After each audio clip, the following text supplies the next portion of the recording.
കഴിഞ്ഞ 85 വർഷക്കാലമായി ഗുണമേന്മയും വിലക്കുറവും സെലക്ഷനും ഇഴനെയ്ത വർണ്ണവസ്ത്രങ്ങളാൽ സമൃദ്ധമാക്കിയ കേരള വസ്ത്രാലയം ഏറ്റവും പുതിയ ഫാഷൻ തുണിത്തരങ്ങളുമായി നിങ്ങളെ വരവേൽക്കുന്നു. കേരള വസ്ത്രാലയം, പട്ടാമ്പി റോഡ്, കുന്നംകുളം. തൂഫാൻ ലഹരി വിരുദ്ധ പ്രവർത്തനങ്ങളെ അനുകൂലിച്ച് സംസാരിച്ചതിന് യുവാവിന്റെ കാല് തല്ലിയൊടിച്ച് മാരകമായി മർദ്ദിച്ചതായി പരാതി. വരവൂർ തച്ചൊടിയിൽ ഹമീദിനെയാണ് പ്രദേശത്തെ 2 യുവാക്കൾ മർദ്ദിച്ചതായി പറയുന്നത്. ഗുരുതരമായി പരിക്കേറ്റ ഹമീദ് മെഡിക്കൽ കോളേജ് ആശുപത്രിയിൽ ചികിത്സ തേടി. ലോകകപ്പ് ഫുട്ബോൾ കാണുന്നതിനിടയിലായിരുന്നു മർദ്ദനം.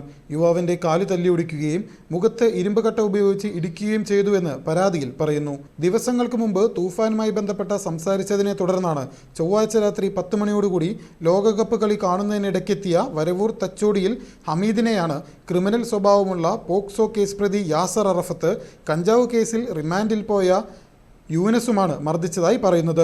വരവൂർ വളവിൽ വെച്ച് കളി കാണുന്നതിനിടയിൽ ഹമീദിനെ മർദ്ദിച്ച് കാലിൻ്റെ എല്ല് പൊട്ടുകയും മുഖത്ത് ഇരുമ്പ് കട്ട ഉപയോഗിച്ച് ഇടിക്കുകയും ചെയ്തു. മർദ്ദനത്തിൽ പരിക്കേറ്റ ഹമീദിനെ മെഡിക്കൽ കോളേജ് ആശുപത്രിയിൽ പ്രവേശിപ്പിച്ചു. ചെറുതുരുത്തി പോലീസിൽ പരാതി നൽകിയിട്ടുണ്ട്. ഇന്നത്തെ കാലത്ത് ഒരാളെ ഉപദേശിക്കാൻ പറ്റില്ല. ഉപദേശിച്ചതിൻ്റെ ഫലം എനിക്ക് കിട്ടി. കഞ്ചാവ് കേസിലെ പ്രതിയായ റിമാൻഡിൽ പോയ യൂനസും